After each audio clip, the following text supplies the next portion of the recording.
અત્યારે હાલમાં સુરત પૂગવા આવ્યો। હવે મિત્રો એ તો બધાને ખબર છે કે કીર્તિ પટેલે ચેલેન્જ આપી હતી લાલાભાઈ આહિરને કે સુરત આવીને બતા, અને સુરત લાલાભાઈ આહિર સુરત પણ આવી ગયા, અને પછીની ઘટના શું થઈ છે તે કોઈને નથી ખબર। આપણે તે વિડીયો લઈને આવ્યા છીએ। આ વિડીયોને લાઇક, શેર અને કોમેન્ટ કરી દેજો, અને અમારા પેજને સબસ્ક્રાઇબ કરી દેજો। જેટલા જેટલા આમ થતા હતા ને, આજે તમારો બાપ લાલો આહિર સુરત પૂગવા જ આવ્યો। હા, જોઈએ હવે। જય શ્રી રામ। તો 275 કિલોમીટર આખો ઉભો રહે ક્યાં કીર્તિ? એ કીર્તિ હવે કિલોમીટર 275 કિલોમીટર દૂર ઉભો રહ્યો લે। તારે આવું સુરત આય? હું અત્યારે સુરતની અંદર કામરેજ છોકરી છે ત્યાં છું ને અત્યારે મારે લાઈવ નથી થવાતું। એનું કારણ એ છે કે નવી આઈડી બનાવી એના માટે થઈને, ને જેની પણ મનની મનમાં ન રહી જાય, જો ખુલ્લે આમ અત્યારે કહેવા માંગુ, હજી હું 3 કલાક છું, 2 થી 3 કલાક। આ જો કામરેજ જોઈ લો।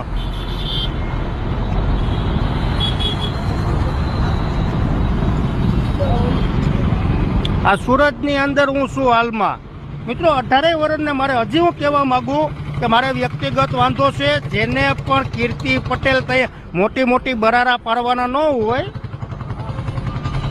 સમજાણું? ગમે ત્યારે હું પૂગી જાઉં। આ તારા તું કે સુરતમાં હું રહું ને આમ કરું ને, અત્યારે હાલમાં હું સુરત જ છું ને મિત્રો। બધાને ખબર જ હશે કે મુદ્દા શું હતા, પછી મુદ્દા મળે નહીં, પછી ખોટે ખોટા નાટક કરે। આપણે જેટલા મુદ્દા હતા એટલા આપણે મુદ્દા પાસ કર્યા। 18 વર્ષને ખબર છે ને 18 વર્ષને સપોર્ટ આપ્યો, એ બાબત ઉપર ખૂબ ખૂબ ધન્યવાદ બધાનો। ને મિત્રો હજી હું કહી દઉં કે હજી હું સુરત કામરેજ છોકરીએ જ હું છું, એટલે હજી ખુલ્લે આમ મારે કહેવાનું કોઈની મનની મનમાં ન રહી જાય। હું કાલે નીકળ્યો તો ત્યારે પણ મેં કીધું હતું કે હું નીકળી ગયો છું। પહેલાં રાજકોટથી નીકળ્યો, પછી અમદાવાદથી સીધો સુરત। હો, હા, જય શ્રી રામ।